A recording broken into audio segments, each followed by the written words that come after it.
নারী ফুটবলারদের বিদ্রোহের তদন্ত চলছে। আজ সভাপতি বরাবর বিশেষ কমিটির রিপোর্ট জমা দেওয়ার কথা।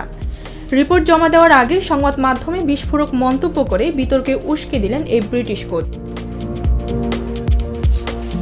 রিপোর্ট প্রকাশের আগে তিনি সংবাদ মাধ্যমকে বলেন, যারা আন্দোলন করছেন তারা থাকলে তিনি কোচিং করাবেন না। গতকালও বঙ্গবন্ধু স্টেডিয়ামে আন্দোলনের বাইরে থাকা জুনিয়র ফুটবলারদের অনুশীলন করান পিটার বাটলার। বিকালে এসেছিলেন বাফুফে ভবনে।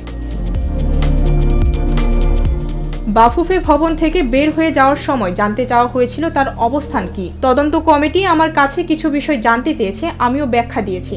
আমি বেশ স্পষ্টভাবে বলেছি, যারা বাফুফে ভবনে থেকেও বাফুফের খাবার খেয়ে বাফুফেতে ফ্যাক্ট বিন কথা বলে আমি তাদের কোচিং করাবো না।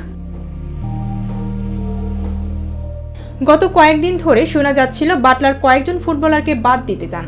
গতকাল সেই প্রসঙ্গ জানতে চাইলে তিনি বলেন, আমি কয়েকজনের নাম দিয়েছি, তারা থাকলে আমি কোচিং করাবো না। নির্দিষ্ট কয়েকজন ফুটবলার অনুশীলনে যাচ্ছে না এবং ভিত্তিহীন অভিযোগ তুলছে। এটা ননসেন্স, এটা বন্ধ হওয়া দরকার। ডেস্ক রিপোর্ট, ভোরের পাতা।